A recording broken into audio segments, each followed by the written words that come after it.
கிறிஸ்துவனுடைய वही मसीह का एक स्वभाव, सायल। उसके स्वरूप। கிறிஸ்துவ சாயலை இப்ப தாடியெல்லாம் வளர்த்துட்டு அது ஒரு சாயல் அல்ல. और जो आराधना में जो है क्रिसमस तक दाढ़ी बढ़ाएंगे, உள்ளான மனுஷனிலே பூர்ணமடைய வேண்டும். अंदर ही मनुष्य में जो है बदलावट होना है। ஆமென். கிறிஸ்துவனுடைய வளர்ச்சிக்கு தக்க பூர்ண புருஷனாக வேண்டும். मसीह की समान एक पूर्ण सिद्ध पुरुष बनना है। மட்டுமல்ல, ये केवल नहीं, பரிசுத்தவான்கள் சீர்வருந்தும் பொருட்டாகவே और पवित्र लोगों ठीक होने के लिए, போதும். தேவனுடைய பிள்ளைகளே, பரிசுத்தவான்கள் சீர்வருந்த வேண்டும். और पवित्र लोग आपस में मेल मिलाप करना है। சங்கீதம் 133 வாசிப்போமாக. भजन संहिता 133 को पढ़े सहोदर। சங்கீதம் 133. இதோ சகோதரர் ஒருமித்து வாசம் பண்ணுகிறது வாசிங்க அதுதான் எத்தனை நன்மையும் எத்தனை இன்பமுமானது. சத்தம் போட்டு வாசிக்கணும். வேத வசனம் வந்து அதாவது அது வல்லமை உள்ளது. சத்தம் போட்டு வாசிக்க வேண்டும். परमेश्वर இதோ சகோதரர் ஒருமித்து வாசம் பண்ணுகிறது எத்தனை நன்மையும் எத்தனை இன்பமானது. ஆ அது ஆரோனுடைய சிரசின் மேல் ஊற்றப்பட்டு ஆ அவருடைய தாடியிலே வடிகிறதும் ஆ அவருடைய அங்கிகளின் மேல் இறங்குகிறதும் நல்ல தைலத்துக்கும் ஆ எர்மோன் மேலும் ஆ சீயோன் பர்வதங்கள் மேலும் இறங்கும் ஆ பனிக்கும் ஒப்பா இருக்கிறது. ஆமென். அங்கே கர்த்தர் என்றென்றைக்கு ஆசீர்வாதத்தையும் ஜீவனையும் கட்டளையிடுகிறார். ஹalleluya. हालेलुया பரிசுத்தவான்கள் ஒருமித்து வாசம் பண்ணுவது எவ்வளவோ இன்பம். சகோதரர்கள் ஒருமித்து வாசம் பண்ணுவது எவ்வளவோ இன்பம் என்று சொல்லப்படுகிறது. भजन संहिता 133 अध्याय क्या ही धन्य और भला बात है कि भाई लोग आपस में பரிசுத்தவான்கள் मिले। சீர் வருந்தும் பொருட்டாகவே पवित्र लोगों ठीक होने के लिए பரிசுத்தவான்கள் சீர் வருந்தது. और पवित्र लोग आपस में मिल जाने, சகோதரர்கள் ஒருமித்து வாசம் பண்ணுவது எவ்வளவோ இன்பம் சந்தோஷமாக भाई காணப்படுகிறது. लोग एक आपस में मिलना कितना ही मनोहर और भला बात எப்படி है। சந்தோஷமாக வாழ வேண்டும் என்று விரும்புவதற்காகவே ஆண்டவர் திருசபையை ஸ்தாபித்தார். ஹalleluya. हम सब खुशी के साथ जीने के लिए प्रभु ने அங்கே कलीसिया को बनाया என்னைக்கும் ஆசீர்வாதத்தை ஜீவனை கட்டளையிடுகிறார். और वहां पर जीवन है और आशीर्वाद है। ராஜாதி ராஜாவாய் தேவன் அங்கே வாசம் செய்கிறார். राजाओं का राजा परमेश्वर उधर निवास करते நான் हैं। அவர்கள் மத்தியிலே உலாவி मैं उनके बीच में அவர்களுக்கு जाकर தேவனாய் இருப்பேன். उनकी प्रजा में बनूंगा, அவர்கள் ஜனங்களாக இருப்பார்கள். उनकी परमेश्वर रहूंगा और वे मेरे प्रजा रहेंगे। ஆண்டவர் உரைத்த வாக்கு. और ये परमेश्वर की वाणी है। எங்க வாசம் செய்வார்? कहां पर निवास करेंगे இவன் என்ன ஜெபிக்கிற தெரியுமா? और ये क्या ஒன்றா ரெண்டு பேர் எங்க கூடி இருக்கிறாரோ அங்கே இருப்பேன்னு சொன்ன ஆண்டவரே, குடிகாரன் மத்தியிலையும் பொதுவாக கஞ்சா போடுற மத்தியில ஆண்டவர் இருப்பார் என்று ஜெபித்துக் கொண்டிருக்கிறார்கள். और कुछ लोग ஹalleluya. ऐसा प्रार्थना करते 2-3 தேவனுடைய உலக மத்தியிலே அவர் வாசம் செய்கின்றார். और परमेश्वर जो है हमारे बीच में निवास करता है। ஆமென். அங்கே ஆண்டவர் ஆசீர்வாதத்தின் ஜீவனை கட்டளையிடுகிறார். वहां पर प्रभु आशीर्वाद और जीवन को देते हैं। இந்த ஆசீர்வாதத்தை பெற்றுக்கொள்வதற்கு इस आशीर्वाद को पाने के लिए பரிசுத்தவான்கள் சொல்கிறார்கள், पवित्र लोग कहते हैं அது அற்பமா அவர்கள் அதை நினைப்பதே இல்லை. और बहुत तुच्छ मानते हैं, उसके बारे में सोचते भी नहीं। மத்தேயு சுவிசேஷம் அதிகாரம் मत्ती की सुसमाचार में 18:16 வாசிப்பமாக. 18:10 को हम पढ़ेंगे। மத்தேயு मत्ती की पुस्तक 18:10. 18:10। இந்த சிறியவர் எந்த சிறியவர்? அதாவது இந்த சிறியவர் என்றால் ஆண்டவராகிய இயேசு கிறிஸ்துவை விசுவாசிக்கிறான தேவ பிள்ளைகளை பற்றி சொல்கிறார். வாசிங்க. இந்த சிறியரில் ஒருவனை அற்பமாய் எண்ணாதபடிக்கு ஆமென். இந்த சிறியர் ஒருவரையும் அற்பமாக எண்ணாதபடிக்கு எச்சரிக்கையாக இருங்கள். அவர்களுக்கு குறுக்கே தேவதூதர்கள் பரலோகத்தை என் பரமபிதாவின் சமூகத்தை எப்போதும் தரிசிக்கிறார்கள் ஹalleluya. हालेलुया। என்று உங்களுக்கு சொல்லுகிறேன். தேவனுடைய பிள்ளைகளே, परमेश्वर के लोगों, ஏறுதல் விசுவாசம் வருகிற சிறியர் ஒருவரையும் इस तुम छोटों में से किसी को तुच्छ मत जानो, அற்பமாக எண்ணாதிருங்கள். किसी को तुच्छ न जानो। அவருடைய தேவதூதர்கள் क्योंकि பரலோகத்திலே எப்பொழுது என்னோடு கூட स्वर्ग में சம்பாஷிக்கிறார்கள் என்று சொல்கிறார். और क्योंकि वे जो है दूसरे मेरे स्वर्गीय पिता के मुंह सदा देखते हैं। நாட்களில் நடக்கிற காரியம் என்ன? आजकल क्या हो रही है? ஆமென். செல்வந்தர்கள் और जो धनवान लोग அதாவது வசதி படுத்தவர்களை அற்பமாக எண்ணுகிறது. और जो गरीब लोग को जो है धनवान लोग बहुत तुच्छ मानते படித்தவர்கள் हैं। படிக்காதவர்களை அற்பமாக எண்ணுகிறது. पढ़े लिखे लोग अनपढ़ लोग को तुच्छ मानते हैं। பேறு பெற்றவர்கள் பேர் பெறாதவர்களை அற்பமாக எண்ணுகிறது. जो प्रसिद्ध हो गए वो ना प्रसिद्ध लोग से जो है तुच्छ இப்படியான मानते हैं। நிலைமைகள் நாட்களில் நடந்து கொண்டிருக்கிறது. ऐसे जो कार्य दुनिया में हो रही है, உண்மையாகவே நீ மனம் திரும்ப வேண்டும். सच्चा मन फिराना है। நான் சொல்லுவேன், मैं कहता हूँ बार बार, நீங்கள் மனம் திரும்பி இருக்கிறீர்கள், आप मन तो फिराए हैं ஆனால் மனம் திரும்பவில்லை. लेकिन मन नहीं फिराया। மதம் திரும்பி இருக்கிறாங்க, माँ जो धर्म बदल दिया है, மனம் திரும்பவில்லை. लेकिन मन तो नहीं फिराया। மனம் மாறவில்லை. मन नहीं फिराया। தேவனுடைய பிள்ளையே, परमेश्वर के बेटा, ஏறுதல் விசுவாசம் ஒருவருக்கோ இடர் உண்டாக்குறவன் अगर विश्वासी किसी को தன் गड़बड़ी கழுத்தில் करे, எந்திர கல்லை கட்டி சமுத்திரத்தில் ஆழத்தில் அமிழ்ந்து போற அவருக்கு நலமாக இருக்கும். उसके जो है पत्थर बांधकर समुद्र में डालना ठीक रहेगा। இடர் உண்டாக்கி கொண்டிருக்கிறாயா? क्या तू जो है गड़बड़ी पैदा करता है? தேவனுடைய பிள்ளையே, परमेश्वर के लोग தூய ஆவியினால் மீட்கப்பட்ட பிள்ளைகள் எல்லாரும் ஒரே சந்ததி. और पवित्र आत्मा परमेश्वर से उत्पन्न किया हुआ सारे एक ही जाति के हैं। வித்தியாசம் கிடையாது, इसमें फर्क नहीं है, ஒரே ஜாதி தான். एक ही जात है। ஒரு சந்ததி தோன்றும், एक संतान उत्पन्न அது होगी, ஆண்டவர் சந்ததி எனப்படும். वो परमेश्वर की संतान कहा जाएगा। தலைமுறை தலைமுறையாக கர்த்தரை சேவிக்கும். और युगान युग जो है पर पीढ़ी पीढ़ी प्रभु की सेवा करेगी। ஆமென். ஆண்டவரே, நாம் வேதத்திலே வாசிக்கிறோம். हम इस जो है वचन में पढ़ते हैं, ஆண்டவராகிய இயேசு கிறிஸ்துவின் சந்ததி हम परमेश्वर यीशु के அது संतान ஜீவகாலம் மட்டும் தேவனை சேவிக்கும். जीवित तक जब तक जीवन है परमेश्वर की सेवा करेगी। ஆம், அப்படிப்பட்ட சந்ததிகளாக ஆண்டவரை தெரிந்து கொண்டிருக்கிறார். वैसा एक संतान प्रभु ने हमें रखा है। நாம் ஆவியானவர் மூலமாக उस आत्मा परमेश्वर के जरिए பரிசுத்தம் அடைய வேண்டும். हम पवित्र होना है। உள்ளான மனசிலே நாளுக்கு நாள் புதுவாக்கப்பட வேண்டும். और अंदरी मनुष्य दिन भर दिन जो नया होना है. எனக்கு ஒரு காட்சி ஒன்று கொடுக்கப்பட்டது. और मुझे एक दर्शन दिया गया. இங்கே ஒரு ஏணி வைக்கப்பட்டிருக்கிறது பரலோகத்துக்கு. यहाँ पर एक जो सीढ़ी रखा है स्वर्ग के लिए. ஆண்டவர் என்ன உணர்த்துறார் என்றால், आत्मा परमेश्वर ने क्या बताया, ஒவ்வொரு படியாக அவன் சவுட்டி சவுட்டி சவுட்டி தான் மேலே போக வேண்டும். एक एक कदम एक एक स्टेप जा जाकर ही ऊपर पहुंच सकता है. ஆனால் தேவனுடைய பிள்ளைகள், தாகம் உள்ள பிள்ளைகள் ஏறிக்கொண்டுதான் இருக்கிறார்கள். जिसको भी प्यास है वे आराम आराम से ऊपर बढ़ तो रहे हैं. நமக்கு ஒரு எதிரி இருக்கிறானே, लेकिन हमारे लिए एक शत्रु है. கொஞ்சம் வளர்ந்தவனை பிடித்து கீழே இழுத்து தள்ளுவான். थोड़ा ऊपर चढ़ेंगे तो वो खींच के लेके आ जाता है. ஆண்டவர் சொன்னார், நீதிமான் 7 தடவை விழுந்தாலும் எழுந்திருப்பான். इसलिए परमेश्वर ने कहा धर्मी 7 बार गिरे तो भी वापस खड़ा होगा. ஒரு எதிரி இருந்து கொண்டே இருக்கிறான். हमारे लिए एक शत्रु रहते ही रहता है हमारे हमेशा. அவன் எந்த சமயத்திலே நம்மை கெடுப்பான் என்பது நமக்கு தெரியாது. और कभी हमें बिगाड़ेगा हमें पता नहीं. அதனால ஆண்டவர் சொல்லும்போது, इसलिए प्रभु कहते समय, அதாவது பிசாசின் தந்திரங்களை நாம் அறிந்தவராக நாம் அதற்கு அதாவது அதுக்கு நாம் போராட வேண்டும், ஜெயிக்க வேண்டும் சொல்லி ஆண்டவர் வேதத்தை நம்ம படிக்கிறோம். शैतान की तंत्र के लिए हम विरोध करना है और उसके लिए भी हम विरोध भी करना है. நமக்கு என்ன போராட்டம் உண்டு? हमारे लिए क्या तकलीफ है? எபேசியர் புத்தகம் 6ஆம் அதிகாரம் 10 முதல் வாசித்தோம் என்றால், एफेसियों की पुस्तक 6वां अध्याय 10 से पढ़ेंगे तो, மாம்சத்தோடும் இரத்தத்தோடும் அல்ல, मांस से और लहू से नहीं, அதிகாரத்தோடும் और जो है अधिकार के साथ, இப்பிரபஞ்ச அந்தகார லோகாதிகளோடும், इस संसार के जो बड़े लोगों के साथ, வானமண்டலத்தில் உள்ள பொல்லாத ஆவிகளின் சேனைகளோடு நமக்கு போராட்டம் உண்டு என்று சொல்லி வேதத்தை வாசிக்கிறோம். और आकाश के बुरी आत्माओं से भी हमारे लिए युद्ध है. இந்த போராட்டம் நமக்கு உண்டு. ये संघर्ष हमें है. தேவாவியை பெற்ற பிள்ளைகளுக்கு जो भी आत्मा परमेश्वर जो लोग पाए, இந்த போராட்டம் உண்டு. ये संघर्ष है. நான் போராடி இருக்கிறேன். हमने भी लड़ाई किया है. முதலாக காளியோடு கூட அடி வச்சிருக்கிறேன். काली पिशाचों கூட அடி வைத்திருக்கிறேன். और एक बार मैं काली शैतान के साथ लड़ाई हुआ. சிவனோடு அடி வைத்திருக்கிறேன். और एक और शैतान के साथ लड़ाई. முருகனோடு கூட அடி வைத்திருக்கிறேன். और एक जो ऐसा शैतान के साथ लड़ाई हुआ. நாகராஜன் சொல்லுற மனுஷனோடு அடி வைத்திருக்கிறேன். ऐसे भिन्न भिन्न नामों के शैतान के साथ लड़ाई हुआ. கணவதி கூட அடி வைத்திருக்கிறேன். और ऐसा भी बहुत लड़ाई किया है. இவ்வளவாக और ऐसा பொல்லாத ஆவிகளில் கடைசியாக ஒரு நாளிலே கிறிஸ்தவர்கள் கூட அடி வைக்க வேண்டிய நிலைமை உண்டானது. और ऐसा भी जो है मसीह के विरोध के आत्मा से भी हमने लड़ाई किया है. இந்த ஆவிகள் எல்லாம் ये आत्मा सब நம்மை போராடும். हमें जो है मुकाबला करेगी हमारे साथ. இதிலே और इस मुकाबला में கவனமாக இருந்து और इस प्रतियोगिता में தேவனை ஸ்தோத்திரித்து शांत के साथ रहकर प्रभु को धन्यवाद देकर தேவனுக்குள்ளாக பலனடைந்து परमेश्वर में बल पाकर சத்துருவை ஜெயிக்க வேண்டும். ஹalleluya. शत्रु को जीतना चाहिए. அந்த வசனம் தைரியமாய் சொல்வதற்கு காரணம் என்ன என்றால், நான் அதோடு கூட போராடி இருக்கிறேன். इस वचन को मैं इतना धैर्य से क्यों बोलता हूं? क्योंकि मैं इतने सारे शैतान के साथ लड़ाई किया हूं. இந்த போராட்டங்கள் உண்டு. इस संघर्ष तो है. தேவனுடைய பிள்ளை எல்லாருக்கும் உண்டு. परमेश्वर के लोग सबके लिए परीक्षा நான் है. பரிசுத்தம் எனக்கு இல்ல, எல்லாருக்கும் உண்டு. இது போராடி கொண்டே அவன் இருந்து கொண்டே இருக்கிறான். हम पवित्र है, हमारे लिए क्या संघर्ष? नहीं, सबके लिए परीक्षा. ஆமென். ஹalleluya. हालेलुया. அவனை ஒரு ஆண்டவர் ஒரு நாள் அழைப்பார். और एक दिन आवाज आएगी. அதற்கு பின்பு और उसके बाद இவ்வளமாக ஆவிக்குரிய மண்டலம் அப்படியே வளர்ந்து பெருகும். और ஆத்மிக் मंडल जो है उत्पन्न और आगे बढ़ते ஆவிக்குரிய எந்த தடை இருக்காது, நீங்கள் வளர்ந்து கொண்டே இருப்பீர்கள். और फिर रुकावट कुछ होगी नहीं, आप लोग बढ़ते रहोगे आगे. வரிக்கு அந்த ஆவியார் நம்மை ஆயத்தப்படுத்துவார். ஹalleluya. और परमेश्वर के आगमन के लिए प्रभु हमें तैयार करे. தேவனுடைய பிள்ளைகளே, परमेश्वर के लोगों, ஆவியின் அனுக்கிரகம் आत्मा की अनुग्रह அளிக்கப்பட்டிருக்கிறது. और हर एक को अपने लाभ के लिए दिया गया है.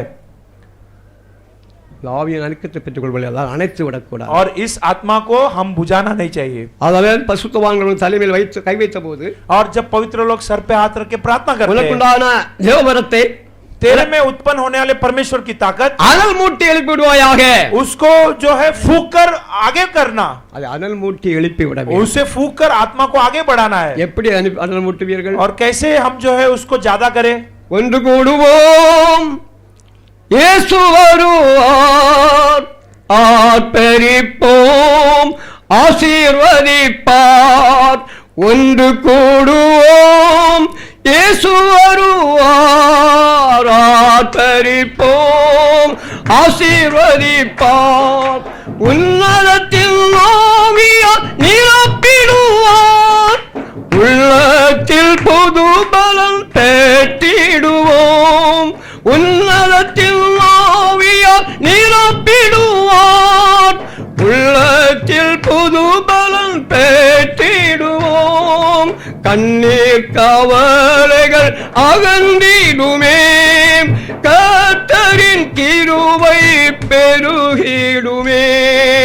கண்ணீர் கவலைகள் அகன்றிடுமே, கர்த்தரின் கிருபை பெருகிடுமே.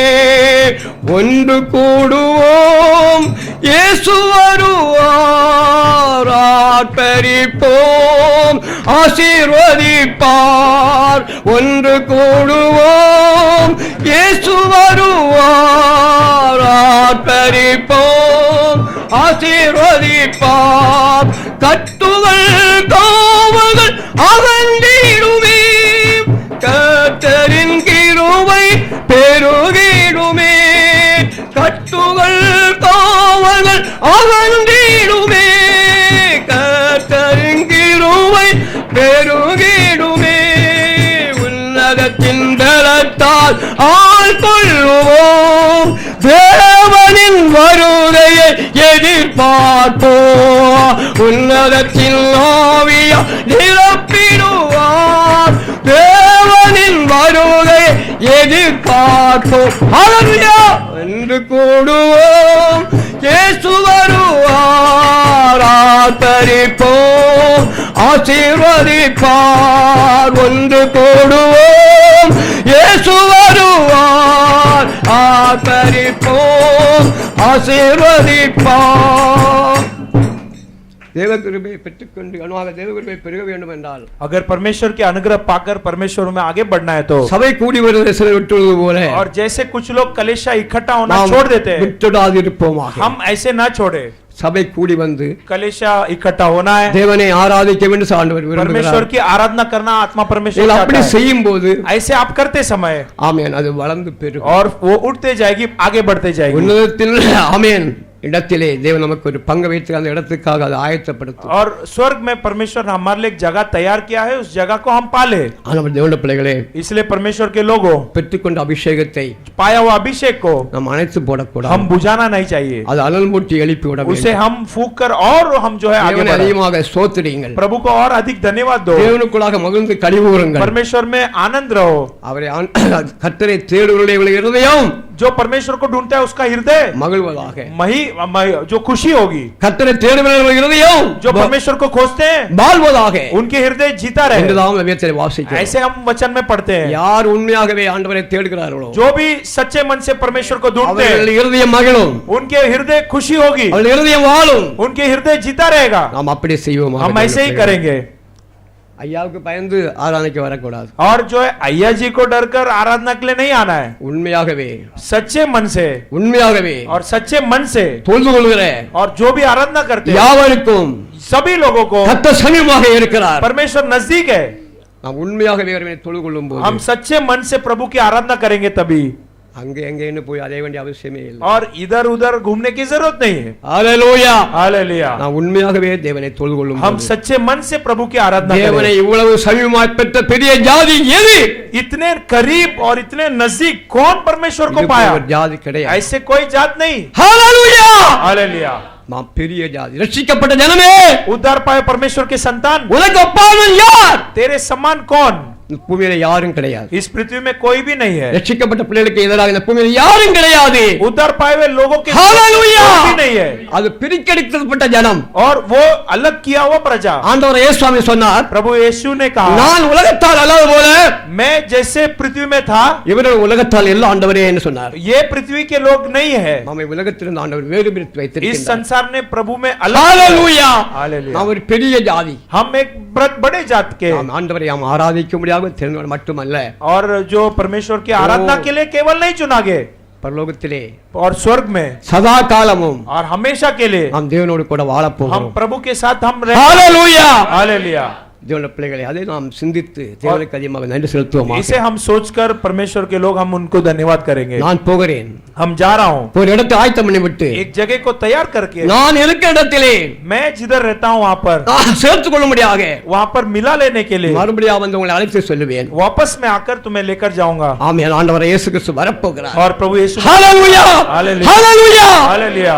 தேவனுடைய பிள்ளைகளே அந்த வரிக்கு நாம் ஆயத்தப்படுவோம். और उस आगमन के लिए हम तैयार हो जाए. அந்த ஆவியானவர் நமக்கு தந்திருக்க காரணம் उस आत्मा परमेश्वर क्यों दिया गया है? வரிக்கு आगमन के நாம் लिए. ஆயத்தப்படுத்த தான் ஆவியார் தந்திருக்கிறார். उस आगमन के लिए तैयार होने के लिए उस आत्मा को दिया गया है. பரிசுத்தமடைவோமாக, और उस आत्मा के जरिए पवित्र होए, பூர்ணமடைவோமாக, उस आत्मा के जरिए पूर्ण होए, வரிக்கு और ஆயத்தப்படுவோமாக. उस आत्मा के जरिए आगमन के लिए तैयार होए. கர்த்தர் வார்த்தை நமக்கு ஆசீர்வாதம் प्रभु इस தருவாராக. वचनों को आशीष करे. ஆமென்.